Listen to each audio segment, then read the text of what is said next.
Hello, and welcome to another week of, let's see, are we here? Yes, we are actually live. Sorry, I didn't see my monitor.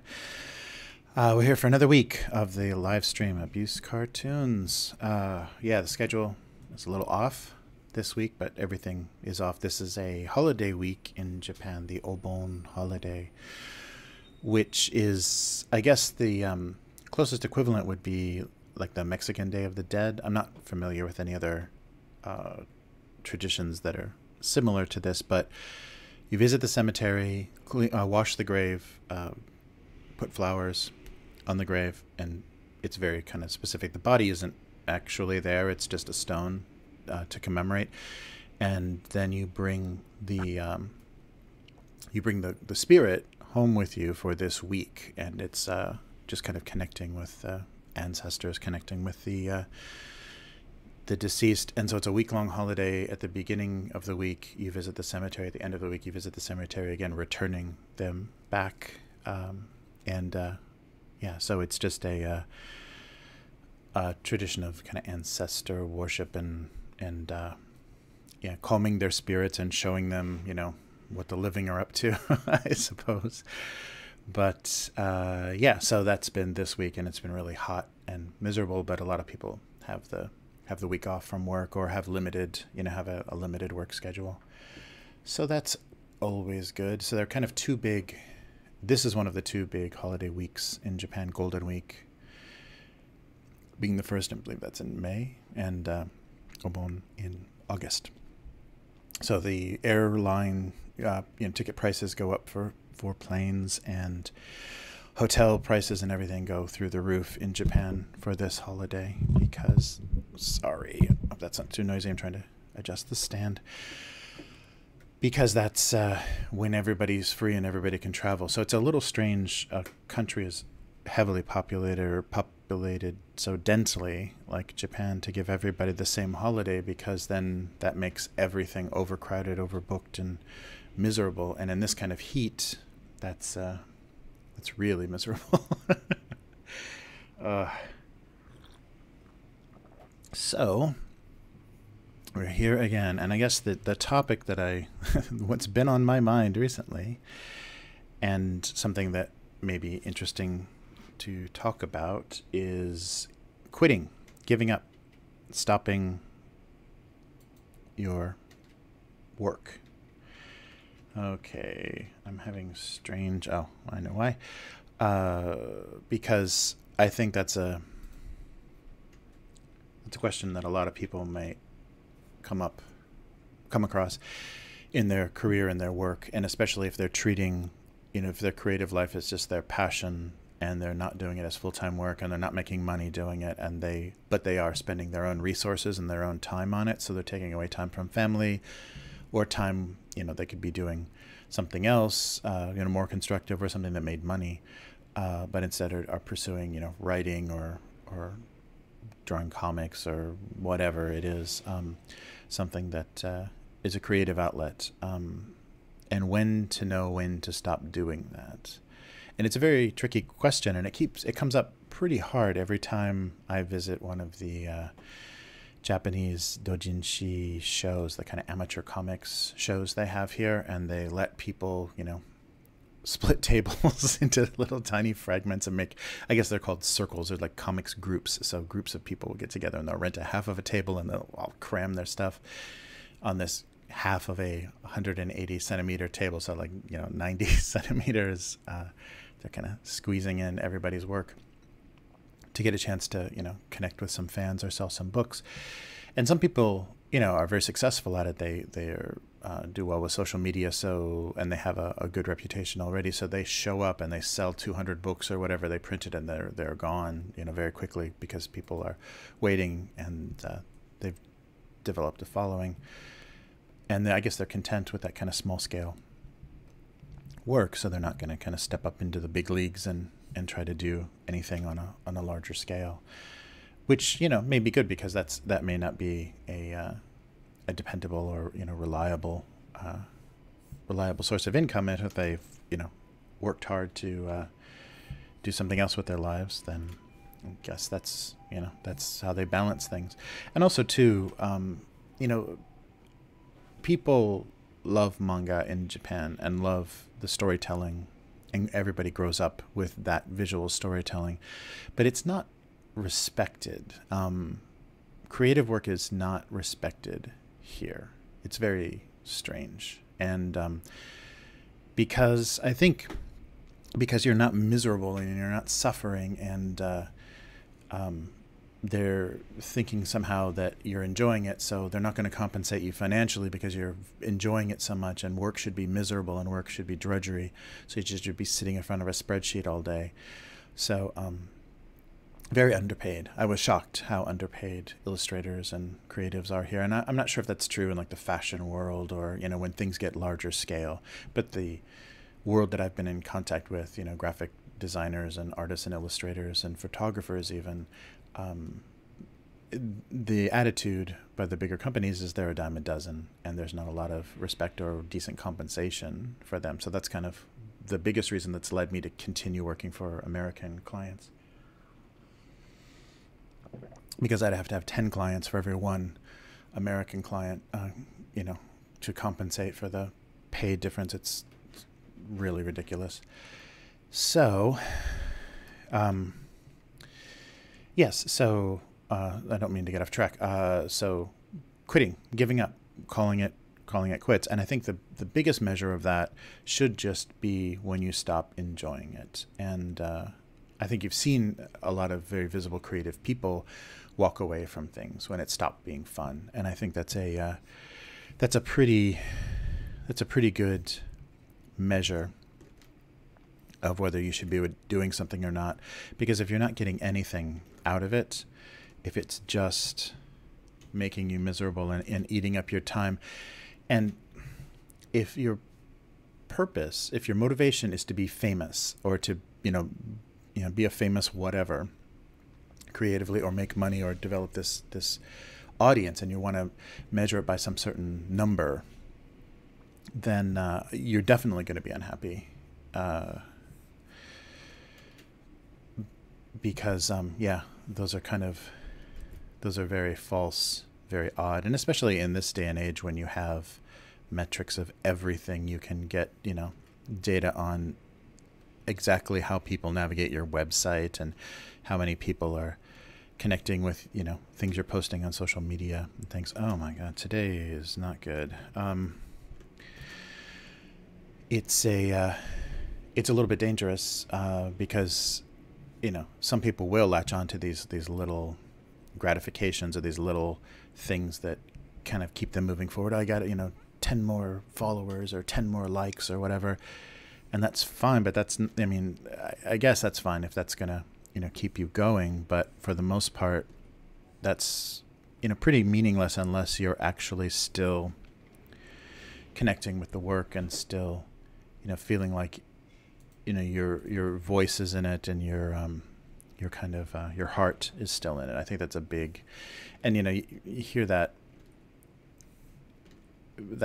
term kind of talked about, having your heart in something, or something with heart. But I think it's an important thing to consider when you're doing something creatively, because especially things like illustration, and once you get your chops up and have these little tricks, have all your little tricks and all the things that you do, it can get quite mechanical and passionless. And the internet is just overflowing with that stuff. People that learned a couple of tricks and just crank stuff out. I think like concept artists, that's all it is. There's kind of ways. It's kind of like that way you can fake emotion in music. You can kind of fake emotion or epic feeling or something something very strong just by a few kind of visual tricks. And I think that happens a lot with people that do concept work. But that's kind of the idea, because most of the time they're doing concept work for games and movies and things that have kind of a false emotionality. Oh, it's getting worse and worse here. So that matches, that fits. But I think for your personal work, for your real work, you shouldn't be faking it. And just like everything else in your marriage and your friendships, whatever, in your day job, you shouldn't be faking it. And if there's a way to connect better with something, you should be trying to do that. But so that's probably the best barometer, the best measure of whether or not you should be doing something, is if you're getting some satisfaction from it. Because if all you're doing is trying to generate a response that's that new type of internet response, if all you're interested in is being able to have a sponsor, or being able to sell something, or being whatever, being able to get kickstarted, then fine, go for it, whatever. But if you're really not feeling what you're doing anymore, I don't think, I think it's always okay to stop. So, and you can probably tell, especially with this cartoon, you can probably tell there are kind of phases that I've gone through doing this, some where it's really close to, what I'm thinking and what I'm feeling. And there's a lot of, kind of anger or frustration, or what I'm reacting to, what's going on kind of recently with myself. And you can feel it's a little bit more vital and a little bit more passionate, and then times when it kind of goes into autopilot. And so far, there's always been something to kind of bring me back when I'm just kind of going through the motions, and I don't really, there's not really anything vital about what I'm saying or what I'm trying to do. And not that I'm saying anything big or doing anything, monumental with this this concept. It's a pretty simple concept, but it does it is expressive. It does work as far as getting at ideas or having opinions about things. You can kind of feel your way through that with some of these cartoons. And I'm giving you a clue about the convenience store segment this week with what I'm drawing. But I think it's difficult because you do have to have a certain amount of self-deception to push past that early phase of working on something regularly. When you figure out that something has legs, that you can sustain it, that you have enough kind of creative energy to keep coming up with new things and producing it, it is you do have to kind of get to that point where you're like, I guess I am pretty good at this, or I guess I'm okay at this. And then once you've kind of put in your 10,000 hours, kind of thinking, once it becomes something that you can produce effortlessly, or a little bit more effortlessly, where it's not so everything, every time you're coming at something, it's not totally new, and you're having to work things out every single time, then I think then I think that's a point where something starts to sustain itself, but you also should, constantly be aware of when you're kind of done. And I think it's always better to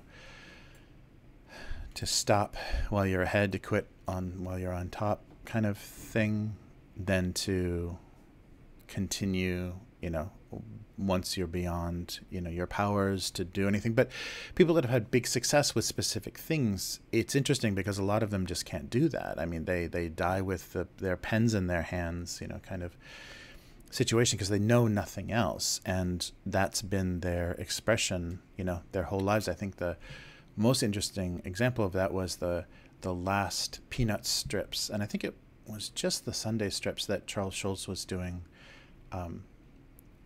that were, I think, Spike, the cousin of Snoopy. I don't know if it was Snoopy or it was a raggedy looking Snoopy on like a World War I battlefield, and very dark and it was just amazing that you could feel the kind of existential. And Peanuts has always kind of had that, because that's the kind of the gimmick of it. It's these little kids going, why do I not fit in? Why am I such a loser?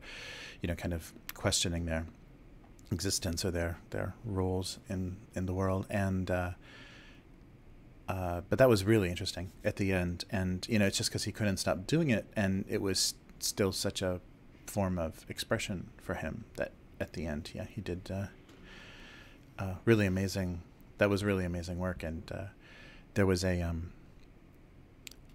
show here of a Japanese printmaker that had the same sort of thing. I mean, he was one of those insanely prolific, you know, woodblock print artists, and had produced, you know, just thousands and thousands of very famous images. And they did the show chronologically, so that his later work was at the end, and it was dark and smoky and, you know, ominous and foreboding. And I guess, you know, that's what kind of happens to you towards the end of your life. You know, you're kind of headed down this hill, and you know there's no stopping it, and you are very curious about what happens after. You know, it's yeah, that's a very interesting common tone that, you know, late in life work has.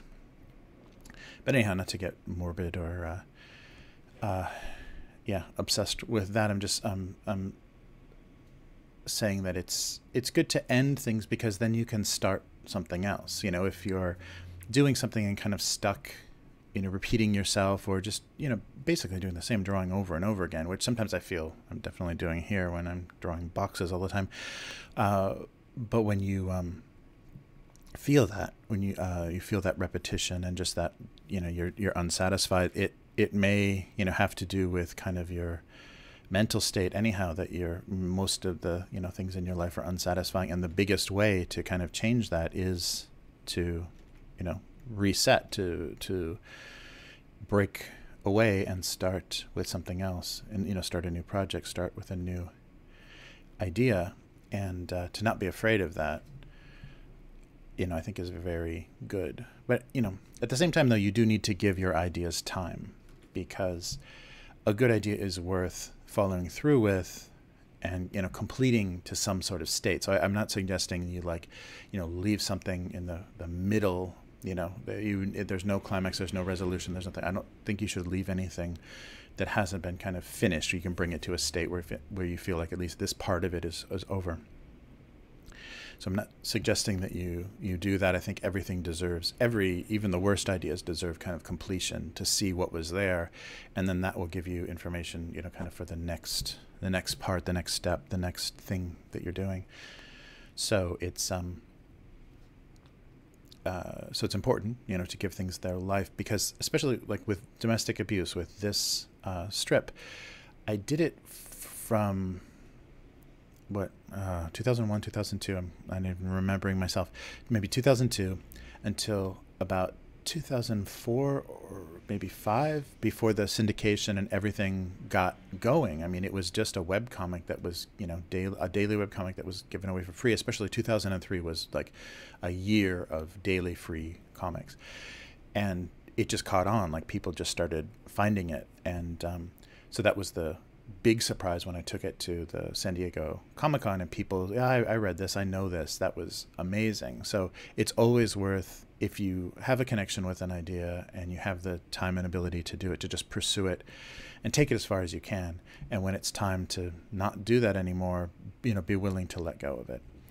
So yeah, that's kind of a thing. That's kind of where I am. Oh, sorry. That's kind of where I am with this cartoon right now. You know, I'm trying new things like this streaming, and trying, you know, book collections and things, because it all used to be just handmade, you know, small booklets of my favorite cartoons, or kind of thematic cartoons. And now I've been you know, considering the future of it, and I'm not sure if, you know, online and streaming, I'm not sure if this is doing it, if this is that interesting, because I don't know if my talking about doing this and not doing it to its fullest extent is a great combination. What I mean is, you know, I'm talking and drawing, so I'm kind of half talking and half drawing. I'm not focusing on either particularly well, and I think the cartoon is showing that. I'm not really focused. I'm not throwing away bad ideas. I'm just kind of like, okay, we got to a point here. Let's finish this one off. So I think, yeah, I'm still in a mode where I'm considering, you know, does this still have life? Is this still vital? And Yeah, and the difficult part about that is, it's changed so much. My, residence has changed. Like I'm living abroad and exposed to foreign things, and they're becoming familiar to me, and they're coming into my work, but they're not so familiar. So I think the cartoon maybe needed to evolve or do something that kind of paid attention to how I was changing or how my life changed, and it didn't. So I'm just kind of doing the same thing with new objects, and I don't know. Yeah, I don't know if it's that interesting, because I should either focus on the fact that I'm a stranger in a strange land, or totally ignore that. So and stay with familiar domestic objects, like from my childhood or from my memory. So I don't know. I haven't worked that out. I haven't resolved that, and it keeps kind of pulling me or making me question, is this, should I still be doing this? Is it still vital? Am I still, into this? And, yeah, it's a hard question, because we have that sunken cost mentality where, but I've been doing it for so many years. I probably should keep doing it. And I don't know. I mean, occasionally I get that kind of social media encouragement, or I see things like that, the number of followers on, some platform or whatever that is encouraging and tells me, well, I guess, I should still be doing this, and I should, people are enjoying it. I'm connecting with someone. And, even if it was just a handful of people, that is enough motivation to kind of keep moving on and kind of, rededicating yourself and getting getting your rhythm back and getting your connection back, so that you're giving them more vital, more, part of you, and not just, tossing off some, random ideas that kind of fit this, template that you set up. But yeah, it's always hard, because I think you need to dedicate yourself to your work, and people can feel. And I think you can look through this work. I mean, just this strip as an example. If you just go through it, what's happening here? You can feel parts when I was engaged with things, or things were happening in my life, and I was putting some of that energy into the work. And then other times where I was just another week, another 2 cartoons. So that's that's not to be ignored, I think, when in considering whether or not something is worth it. And I think it was Razor's Edge, the Somerset Maugham book, that had that great, when I was I was in high school, I read that, and I loved that interaction between the main character, and he met like an older man who I don't know if he was an artist or of some sort, and the younger character was asking him about being an artist, about pursuing a creative life, and his advice to him is, don't do it. Stop doing it, because if you are even questioning it, then you're not dedicated to it, and it's going to ruin you. It's going to destroy your life, because you're never going to be good enough at it. And I think the idea is that creative people don't have much of a choice. Like a person that dedicates themselves to expressing themselves and doing visual art or writing or dance or music or whatever, they don't have any choice. And once they've dedicated themselves to that, they're not going to, go to medical school. They're not going to, change course very easily. So if you're questioning it at all, the misery that you're going to feel questioning that your entire life is not worth it. And the best advice for anybody that wants to be an artist is, don't do it. Don't be an artist. Because, if you have any question about it, if it's a choice at all, then you shouldn't do it. Yeah. If you would be equally as happy being an accountant or a lawyer or a doctor, then don't do it, because there's too much misery in that self-doubt. Yeah. Did I do the right thing? Am I making enough money? Am I ever going to be successful enough? Whatever you're going to be obsessed with at that point, it's just too much pain and misery. So avoid all of that and give up while you still can. But I think that's And if you're not, though, I think if you don't have a certain amount of negativity about your work, then your work may have not a lot of content. So that's another thing as well. I think that's a little bit different. Wondering, should I be doing this, or is this good? I think those are different questions. So quitting is more of a should I be doing this thing, and when is it time to stop doing something? When is it time to move on to something else? And that is a judgment of, you know, satisfaction and happiness and what you're getting out of it. And, you know, just like when you start a new job and your first week is misery and you don't have any rhythm, you don't have your bearings, you don't know what you're doing. That kind of misery, like, you'll hit that at certain points where you just get a little bit lost.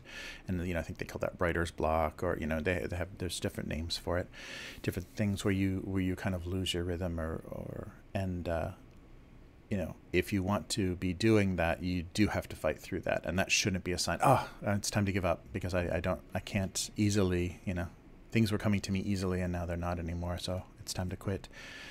I don't think that's a great measure of things, but you know, finding an end to things, and also finding, you know, as, you know, for yourself, kind of selfishly, creatively, what do I want to be doing? What do I want to be doing next?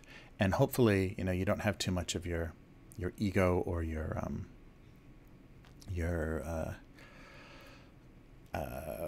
what's a good word for it?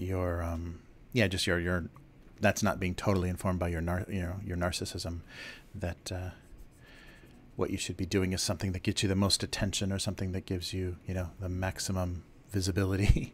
You know, I hope you don't make decisions based on that, but I think a lot of people do, because the system now, kind of how we do things, is based very much on feeding narcissism and feeding people's self-worship. So, yeah, that's a thing. Big, little, I don't think it's that small.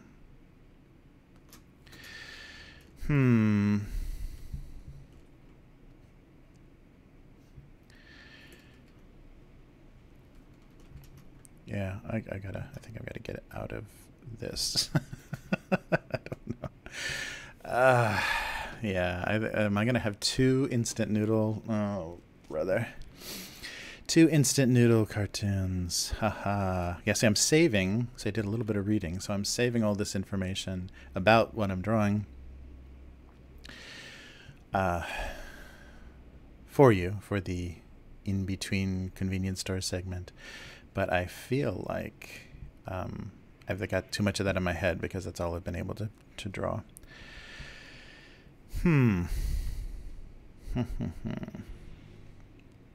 Yeah, well, that might not be. Do a kind of companion piece. That might be fun. I don't think I've done that in a while. Ever? I don't know. Let's see how this goes.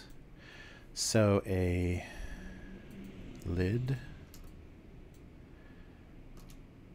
and the chopsticks, and then just maybe some noodles. Oh, okay. I think I've got this one.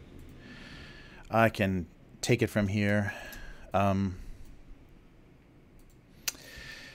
Yeah, sorry. I'm just giving a bunch of weird mouth noises and sighing. Still haven't decided if this is worth an audio-only version. And maybe I'll just put that together once I have a year of this nonsense. I don't know. But I'm willing to hear any arguments for or against. If this would be an interesting thing to hear, if the sound quality is okay, if the subject matter is okay, you know, if it would be worth, you know, kind of chopping up and cutting out some of the dead parts to make into an audio-only podcast. I'm not sure if a lot of the topics are really strong enough to listen to for this long, which, you know, the editing then may come in at that point. But I don't know. I've made, and especially when I was doing it more regularly on Monday evenings, it was all caffeine powered. I mean, I would just come in after working and be all full of caffeine, and just so that rambling may be pretty useless.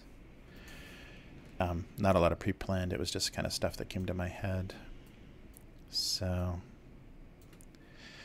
yeah, this is kind of a interesting aftermath, and I think some soup around there might be fun. Okay, let me try this and see. Oh, but there's one thing. Yeah, there's one thing that I wanted to include. So it's a hard question to answer, and so my advice, just like in Razor's Edge, would be, if you have any doubts, then quit. If you have any feeling about, should I be doing this, is this good enough, and you can't push past it and it's making you miserable, then stop. There's plenty of people, expressing themselves and dedicated, to what they're doing. And, give those people that have no choice, the chance to be discovered. If you have a choice at all, then quit. And that's something, unfortunately, with all these kind of all this false encouragement that the internet gives, that's something that people will just not do, but I've got 200 people that, read my posts every week and every day, I guess. And, yeah, so it's really hard to discourage people at this point. Okay, let's try to color this. Yeah,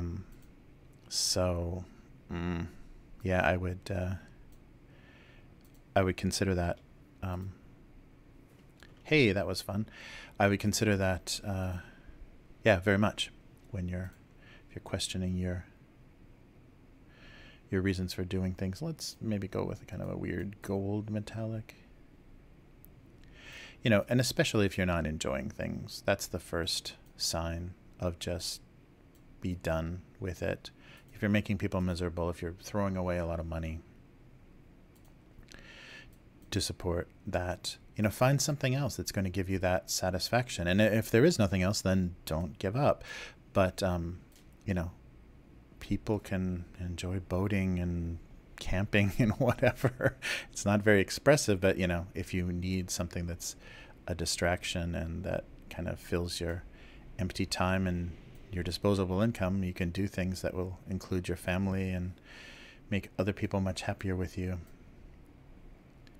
than going into the studio every week, or however.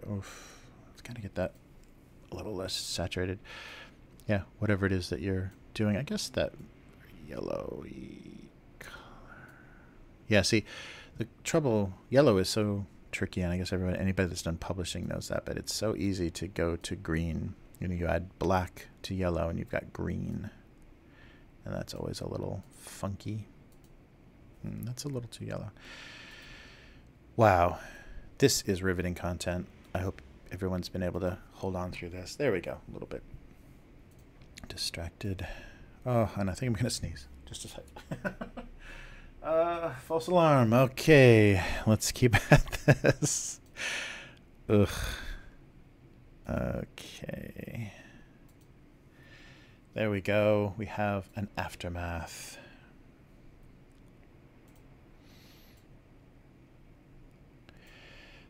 But yeah, it's something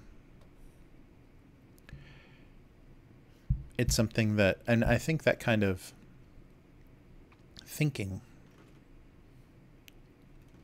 is kind of built in to your work. The time to call it quits. I mean, you'll know if you're kind of paying attention to how something's going. You'll kind of know, yeah, this is run its course. This is we're done with this. Okay. Yeah, maybe I won't do an outline. Oh, but now my noodles are the same color. I guess it should be darker. Maybe. Hang in there, folks. It's getting more and more exciting. Yeah, maybe something like that. Just want to give some dirty soup some contrast visually to what I'm doing here, so these noodles pop out a little bit. There we go. Oh, that's why. Okay. Okay, that works. So it's, it's up to you, but a big way to measure that is if you're happy, and you're always, having to kind of run through that.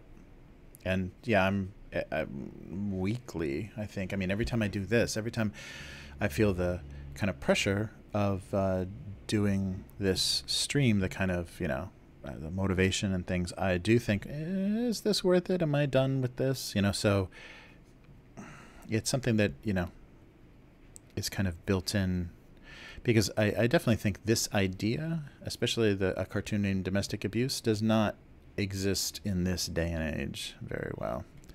So I think that, this isn't forever, and there is just going to be a point where it's just not hitting anybody very well. But I haven't felt that yet, and I'm still surprised how many people respond well to this idea. So it ain't over yet, but I can definitely understand a time when nobody's interested kind of thinking. And that's hard, but I think you need to, be a little bit brave and kind of self-questioning and decide when you're done. And, I'm just referring to done with a certain project, done with a certain idea, because hopefully you've got more in you. You've always got, more to tap into. And that reset, will actually be very energizing, because it could mean the difference between doing something okay and doing something great, when you're when you're connecting to a wonderful idea that kind of matches where your head's at and where your life's at and all that good stuff. So that's what I'm thinking about that. And yeah, I hope that's useful. It is always going to be a question, but if you are really, really questioning yourself hard about what should I be doing this, your motivations may be a little funky. You may need to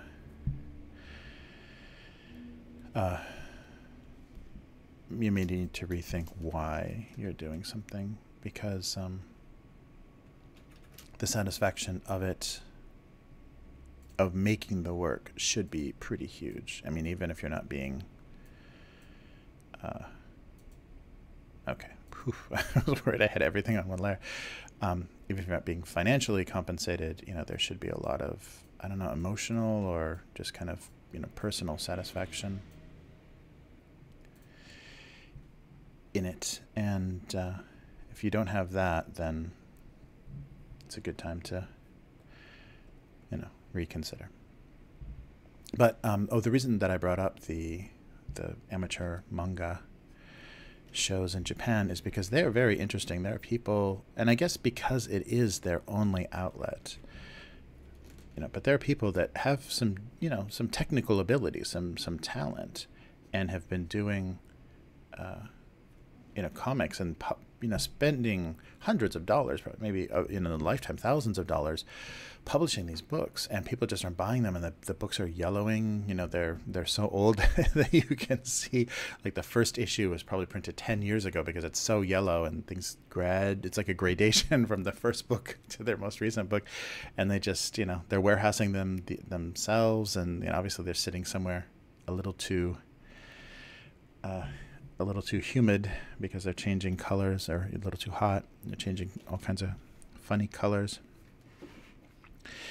And, they haven't stopped doing it because I think it's all they can do at this point, as far as become their hobby.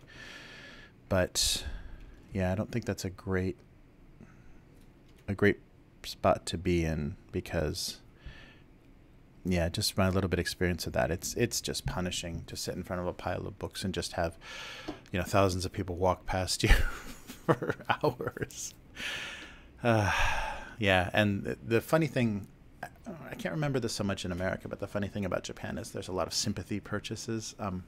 You'll see somebody sitting alone and, oh, they look sad and, oh, their book looks okay, and people will buy something from someone out of only sympathy, and that's even worse. That's even more depressing when no one is like genuinely even interested, and they're just kind of like, I'll do my good deed for the day. But yeah, so that's why I brought that up, because that was a huge example of people that were dedicated to something that was not ever going to go anywhere, but they were obviously getting a lot of personal satisfaction out of it, and it was something that was occupying their free time. But at the same time, there were probably also people that never got married, never left home. They have some okay office job, and were supported mainly by their families. So it's a tough call at that point. Not leaving the nest because you want to be a manga artist, that's tough. Okay, so here we have the colored remainder of a cup noodle. I don't even know. Let's put some eyes on these little fellers. I always do this where I want to put eyes on chopsticks and there's no room.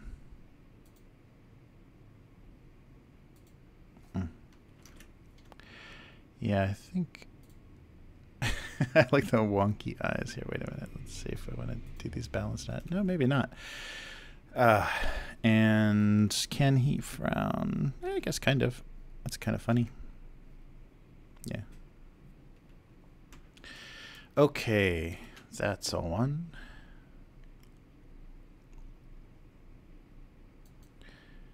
All right. And this one, I'm going to see if I can come up with some better composition. Come on.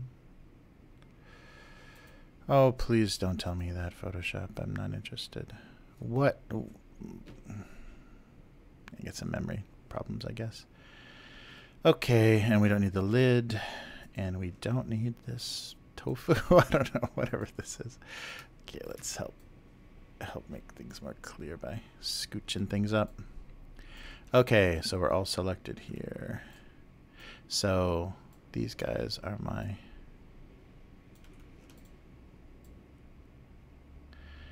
Okay, I think I'll fill him so I can get some overlap. White, and at the top here, there we go. Yeah, actually, I don't think I need them this big.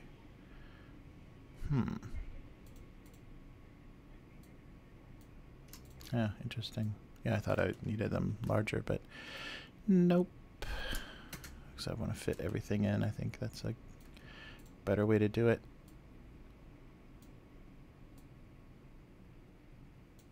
Oh, yeah. Oh, what am I doing? Sorry. I was halfway between Photoshop and Illustrator with that one. All right, let's fill him up and see if he's on top. He is. And these guys are still bigger than they need to be, but now their lines are gonna get a little thin. Let's see. That's okay.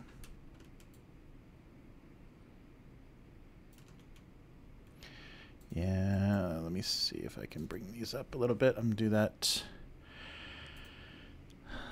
kind of, come on, that thing that I shouldn't be doing. Yeah, kind of giving the little extra stroke so things don't look too resized. And I don't know. I mean, I guess at this point, I guess I should actually just, whoa, that's a little much. I should actually just be doing everything vector. Then I can keep resizing at whatever extent, but I don't know. There we go. Okay, so we have all of our various noodles.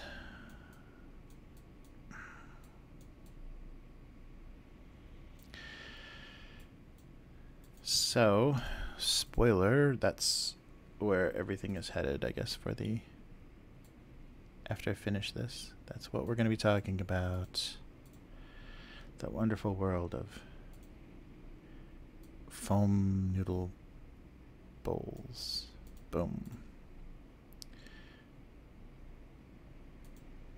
And maybe not quite white. We'll read more like foam. It's a thing that I've always kind of done. Yeah, I think that helps.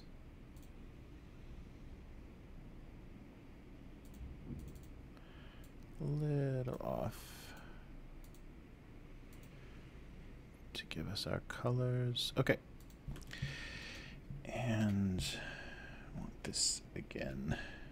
Just fill this guy in. And then all of them are going to have some decoration of some sort. I might just go, not that red, a red on the top here. So then I can undo that with some white, and then, yeah, maybe a warmer orange here. That might be what I need, yeah, because then I can go back and put some of this here. Whoa, it scares me always when it takes a minute to do, where it takes a minute to say, wait. I'm worried I'm gonna fill the entire canvas. Actually, maybe white on the lid looks nicer.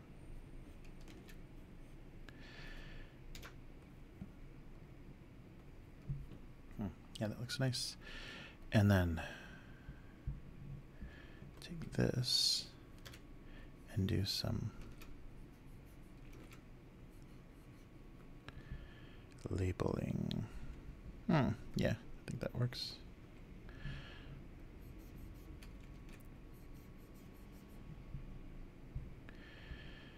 And I think this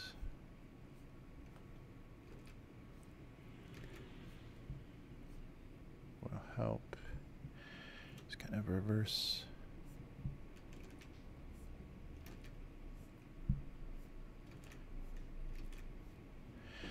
There we go.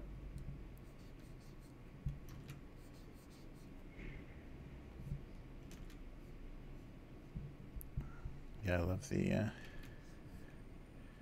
design, and especially the instructions on a lot of these. All right. Yeah, that looks better than I thought it would. Not very big color diversity, but yeah, I like the look.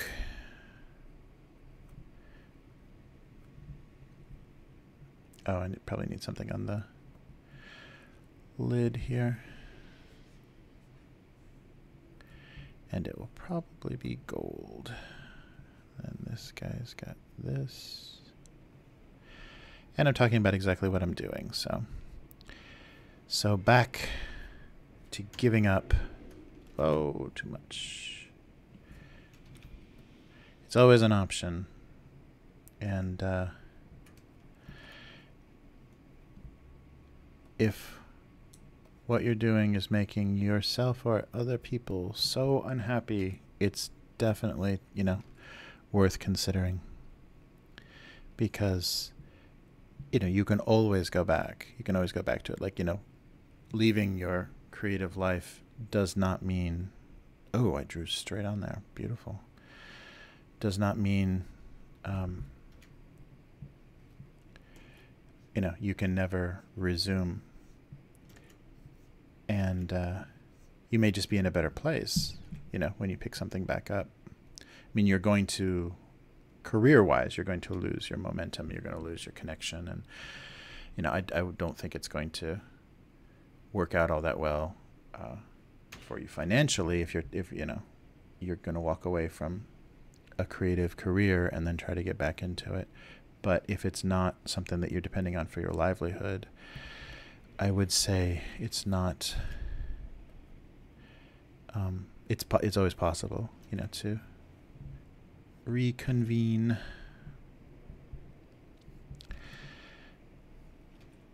And yeah, and it might be part of the sacrifice, you know, that you need to make as a parent or as a husband or whatever.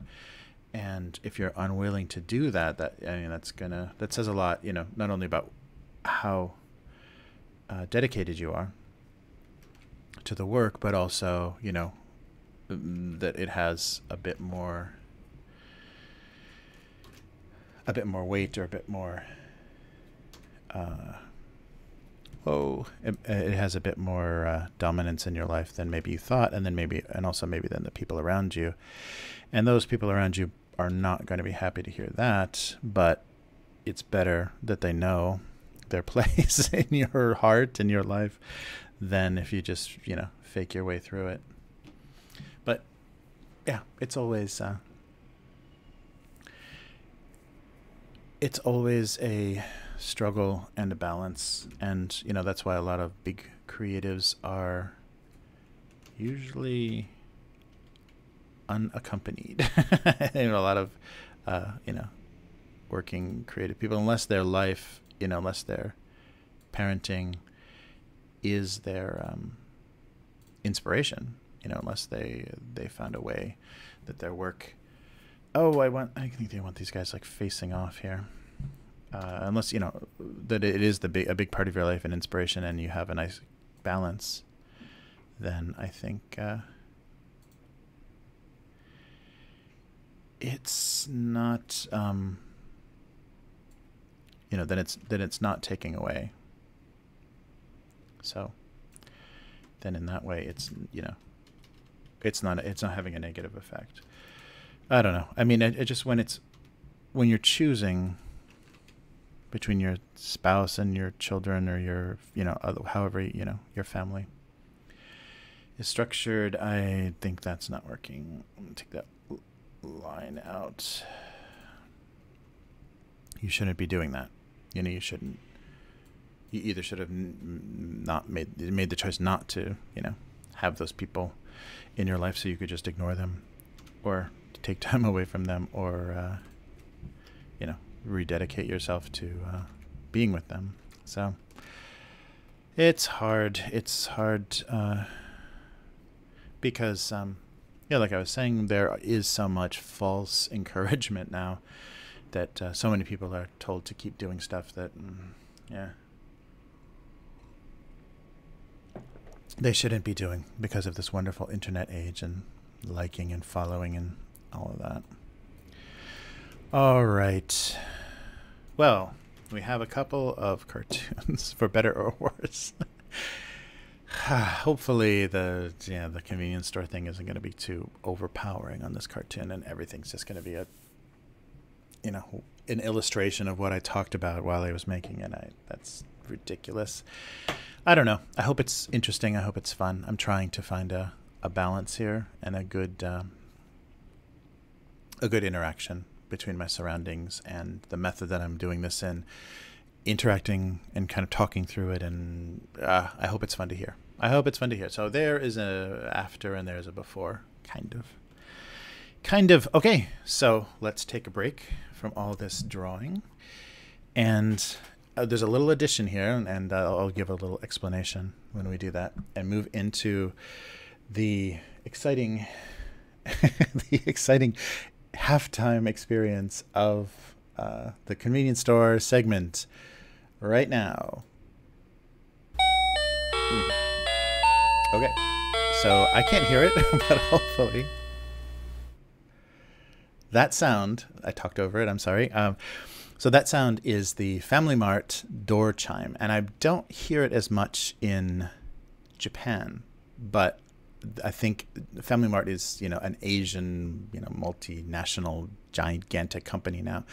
So in Southeast Asia especially, they use that door chime a lot, and maybe because they have more theft and things. But that sound, that tone that you heard right at the beginning, is the Daiseikyo tune that was written, I think, in the... Oh, now I'm forgetting my dates. I believe that was written in the 70s. No, earlier than that. That was actually written... written for Panasonic before they were Panasonic, when they were still okay, well, whatever. Everything's hanging up. It was written for their doorbell, and it was the first tune that a little, commercial musician, kind of jingle writer, the first tune that he wrote for their electronic doorbell. And so I guess it could have been the 50s, but maybe it was later than that, and maybe nothing is responding. So that just got picked up by Family Mart and just used, and now people associate the two things, even though it predates Family Mart probably pretty significantly. I'm sorry, 1978 it was written, so I guess not that. It's not that much older than Family Mart. Maybe they were born about the same time. And so the name Daiseikyo means glancing, great success and prosperity. So I guess kind of a good luck, tone, a good luck chime to match, people coming to your house. There's a little bit of a tradition of, placement of objects and things. So money coming into your house, things walking into your house, bringing you luck and prosperity. So there's a little bit of a tradition of that in Japan. So that sound kind of matching that. So that's now associated with Family Marts, especially Asian Family Marts, and came from, Matsushita Electronics before they became Panasonic. So that was written in the 70s. Well, Panasonic is not that old. I thought they were much older. Because they were national before they were. So I guess there's an intermediary step there from Matsushita to national to Panasonic. And now they're all Panasonic. They gave up the national name, which I like. It's a little bit, has some nostalgia in it. But yeah, that is the Family Mart chime. So if that's too loud and if it's just a big mess, I'll listen back to this part and maybe we'll get rid of it. But I wanted to do something that kind of transitioned into that and give you a little bit of a Japanese convenience store sound. I was going to do a background kind of thing, but whatever. It didn't. Anything I found was just so messy, and I think it would be distracting, and especially with the streaming software, too hard to balance. So today our Family Mart, our convenience store topic is, you can hear it right now off camera, cup noodle, the instant ramen of Japan. So this is a very famous food stuff, and it's made it all over the world. It's I think a staple of a university student's life when they spend all the money they have and need to eat for 25 cents. I think Top Ramen, which is also a Nissan product, Top Ramen is a go-to, because I think you can even, I remember buying it for like 12 cents a pack and actually deliberating between artificial beef, artificial chicken. I don't know which sounds better. Yeah, having a preference of flavor pouches is pretty funny. But still on a budget, you can take those noodles and they're ready so instantly, and buy some cheap produce and slice that up and actually have a little bit of a substantial meal.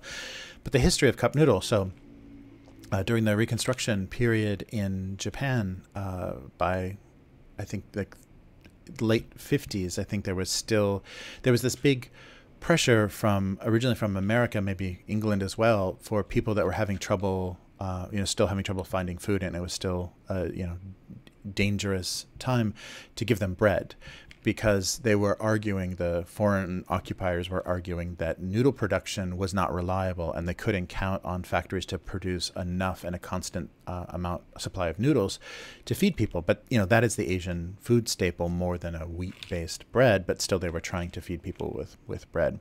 And so a kind of inventor who established the Nissan company, who was originally a Taiwanese national that came to Japan after a little bit of nonsense, after the kind of handing back over of Taiwan to China, and all the things that happened after that. Kind of a colorful character. He came and established Nissan Food and figured out how to do this. Like there's a certain technique that they had to find to flash fry the noodles so that when you dehydrated it and then rehydrated it, it had the same, it didn't, have such a strange texture, and it didn't fall apart. And it's pretty impressive. It's impressive how noodle-like these dry things are. And so by 58, I think they perfected that, and it became this, at first a kind of a little bit more of a luxury food, but it was a way to have noodles very instantly, because they would put, I think the first version was like a chicken-based soup, and so a little bit expensive, so not really filling that need that, you know, it didn't really feed all the hungry, because it was a little bit more of a luxury item at that time. But I think now it's found its spot in the quick, easy, you know, cheap as possible lunch. I think these are like 100 yen, 120 yen maybe at a shop. That's cheaper than you can eat for anything, and this will definitely, you know, fill you up. I don't know for how long, but it'll fill you up at the time. So in 58, they perfected this. This became a standard product in Japan, but not in this form. Originally, the cup noodle was not cup noodle. It was just a bowl, a foam or plastic bowl, because noodles and bowls are, you know, that's how you eat noodles in Asia, is out of a bowl. And when it was time to bring this product, because it was so popular in Asia, bring it to the West, they had another designer come up with a convenient way to eat noodles, because people were going to use a fork, they weren't going to use chopsticks, and they were not going to balance a bowl on their lap, or, you know, even know how to hold a bowl and eat soup out of it while somehow getting noodles at the same time.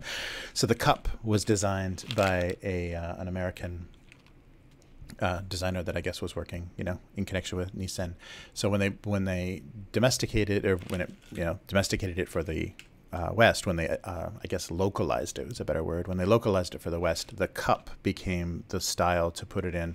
Easier to hold, you can fork out of it, you know, and people, if they're going to be eating this at work, you know, they can do a kettle at the kitchen area, and fill these cups, and it's a little bit more understandable, a little bit more reasonable for Western people to kind of figure out, oh, you can eat noodles out of a cup. So cup noodles, yeah. So the cup noodle product, and then I guess because it worked, because the design worked so well, and it took up so much less shelf space and everything, then it came back to Japan, and now they have the cup noodle here too.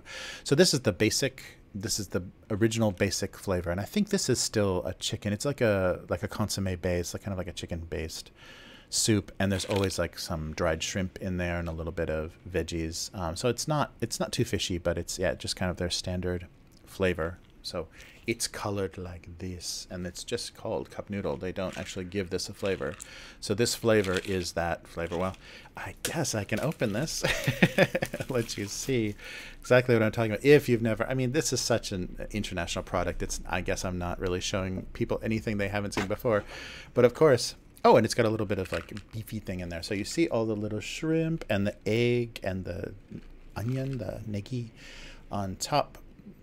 And then the big chunk of noodle underneath. And in 3 minutes, that becomes a noodly soup. So this default flavor, I guess it is like they mixed seafood and I don't know, kind of, if that is some kind of meat-ish thing.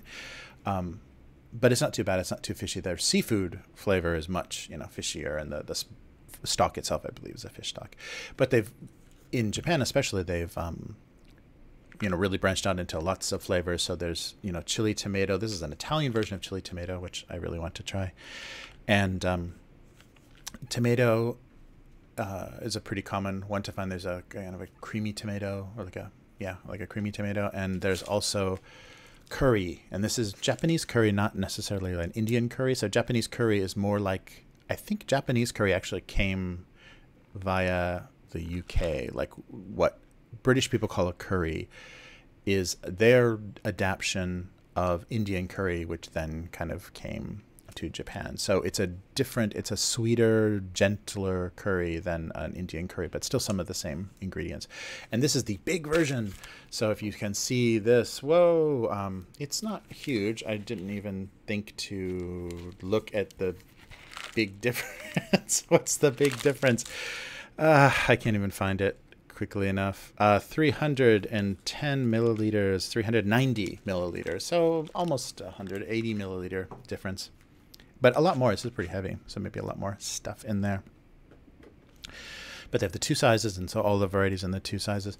And I think the last, like the most conspicuous appearance of Cup Noodle was Final Fantasy 15. I think did a joint venture with Nissan. So I think all the boys are eating Cup Noodle in that game, which is kind of funny. Yeah, that's a standard. It has a kind of an interesting history because it took a while to perfect, but the inventor knew this was necessary, a cheap instant noodle. And I mean, I think all over the world it's become a default for, God, I don't have any money, but I'm so hungry, kind of item that you can get, and it's hot, incredibly salty, and but it's reasonable and feels a little bit more substantial than just eating cold bread and potatoes or whatever.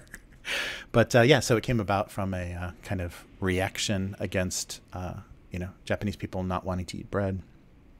And now we have cup noodle everywhere. And originally it wasn't a cup noodle, it was a bowl of noodles.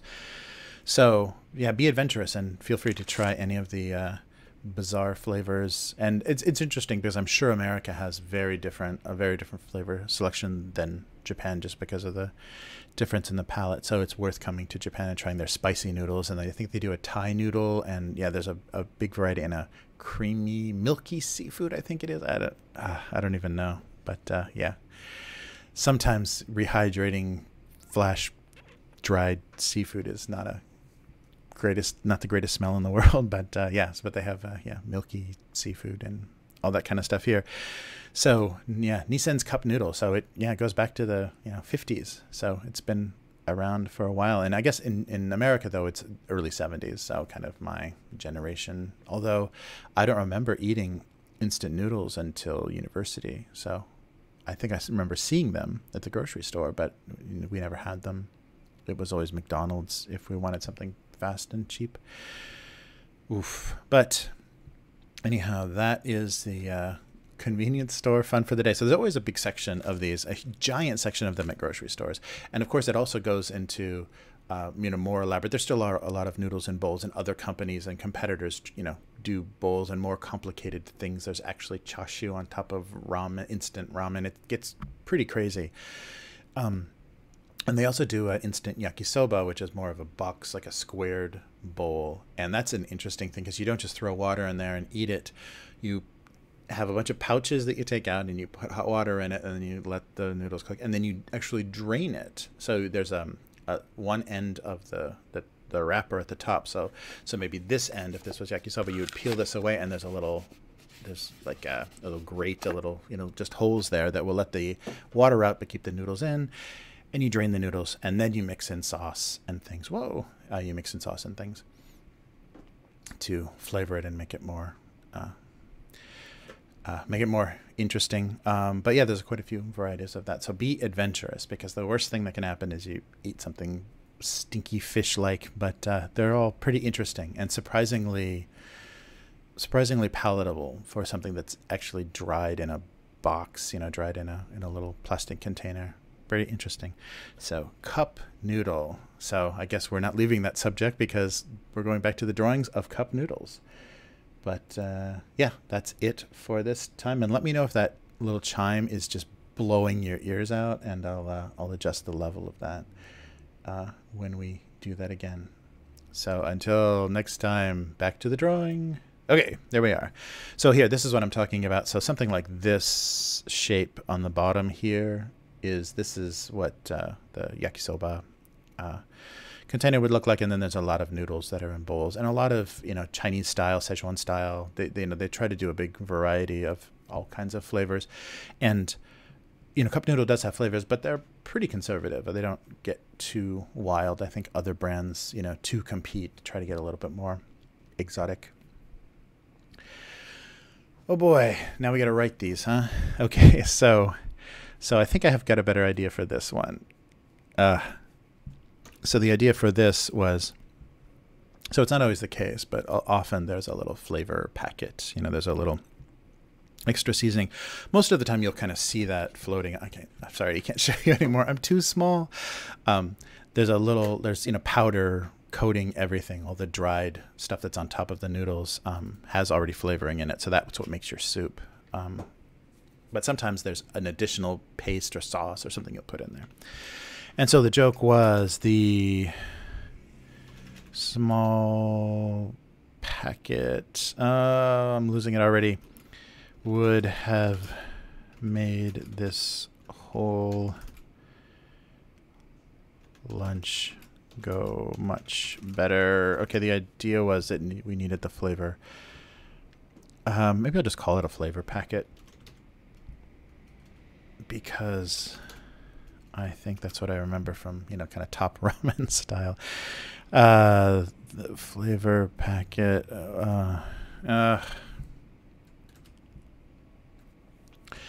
Yeah, so the idea is this wasn't used.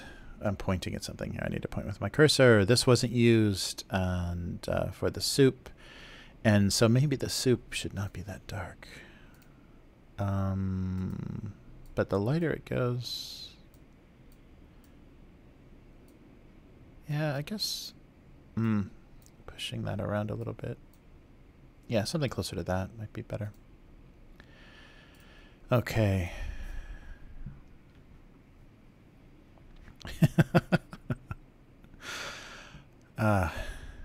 So the lack of flavor, flavorless.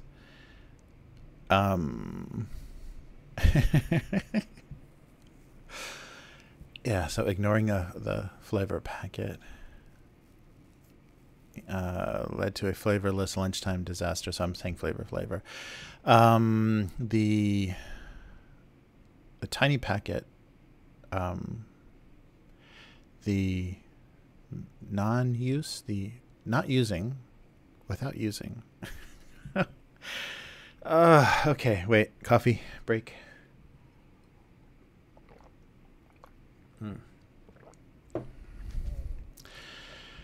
Oof.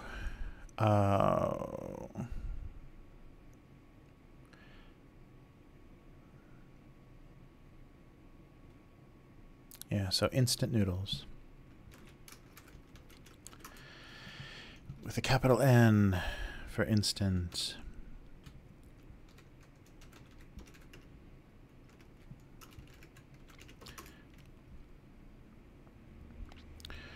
Relied completely.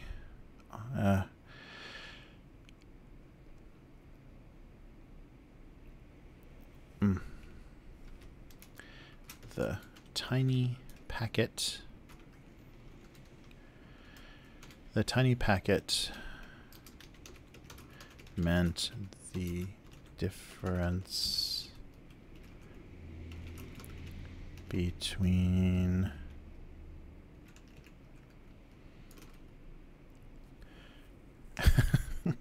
a good lunch and flavorless disaster. Okay, let's see. That's kind of long, but I think this idea is good enough to be any shorter. The tiny packet meant the difference between a good lunch and a flavorless disaster. Disaster. One tiny packet. One tiny packet could mean. What about that tense? Could mean the difference between a good lunch and flavorless disaster. One tiny packet could mean the difference between a good lunch and flavorless disaster. I think that's close. And where this kind of came from is the version of the cup noodle where they do flavors. It's basically just their normal flavor with like a little package of Thai, tom yum sauce or something, tom yum paste in there. So you just add that, and that transforms it from the, boring standard cup noodle into the exotic Thai flavor. So one tiny packet meant the difference between a good lunch and flavorless disaster, which means I think I want the packet. Where is that? The packet. That actually to be red. Or maybe it can be both. Have some red in there.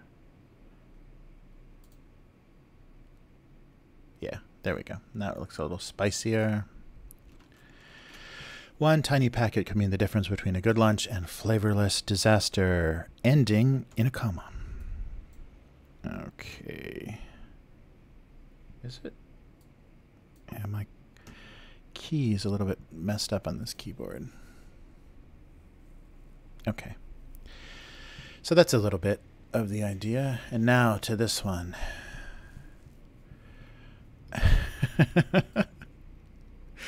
So, a cup of noodles.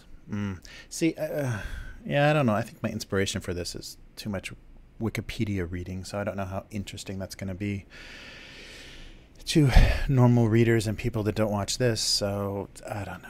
If I could just write at the top here, you know, if you don't understand what I'm getting at, then watch the live stream. Okay.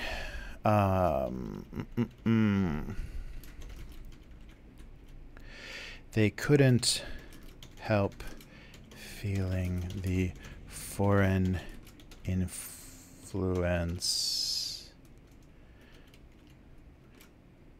in a cup of noodles. Oh, interesting. Ampersand there. How did I do that? Oh, because I'm on the... I still don't know. And this is years now. I still don't know what switches my keyboard. I don't think I hit a key that does that, but some key combination flips my keyboard language, and I end up doing that all the time. They couldn't help... they couldn't help but feel... Yeah, maybe that's better. They couldn't help but feel the foreign influence in a cup of noodles. I don't know. And it's been so long now, 40 years or so, that that is Asian now. A cup of noodles is Asian. Yeah, what was cup of soup? Yeah, that was a 70s thing. So, and it probably all came from the international global conglomerate food chemical laboratory that adapted cup noodle. Is a cup of soup was a 70s thing. It's diet soup and light soups. I remember that. And you probably don't. They couldn't help but feel the foreign influence in a cup of noodles. Yeah, do I want to break that, though? It's almost too long. And I think I want to emphasize cup of noodles. They couldn't help but feel the foreign influence in a cup of noodles.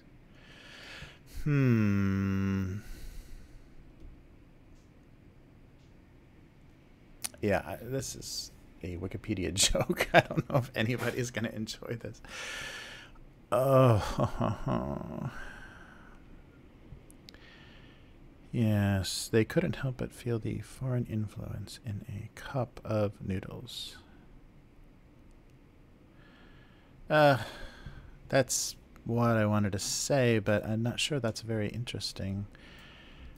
Should I footnote the Wikipedia entry? Ugh. They couldn't help but feel the foreign influence in a cup of noodles.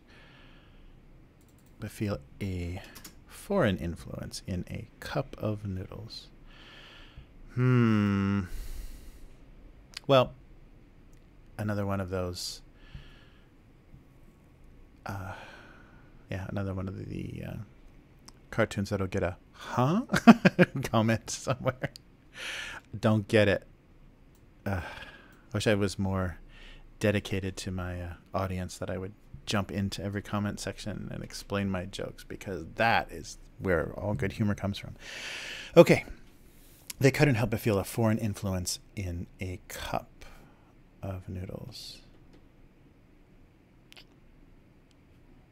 Foreign influence in the cup of noodles. They couldn't help but feel a foreign influence in the cup of noodles.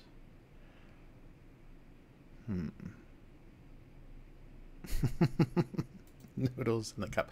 I've even seen, oh, that's right, that's a Japanese thing too. They have a muffin in a cup. They have an instant muffin. I think this is kind of a kid's thing, but you can buy, I should probably do that in a convenience store segment, but you can buy a little paper cup and you mix up the little batter in there. There's like powder and stuff you mix in. I think you just add water. I don't think you have to add anything else, just water, maybe some vegetable oil or something, and you microwave it, and it's a muffin in a cup. Yeah. Cake in a cup, or a cup. That's literally a cupcake. Okay, anyhow. They couldn't help but feel a foreign influence in the cup of noodles. Okay. I think that's what I want to say.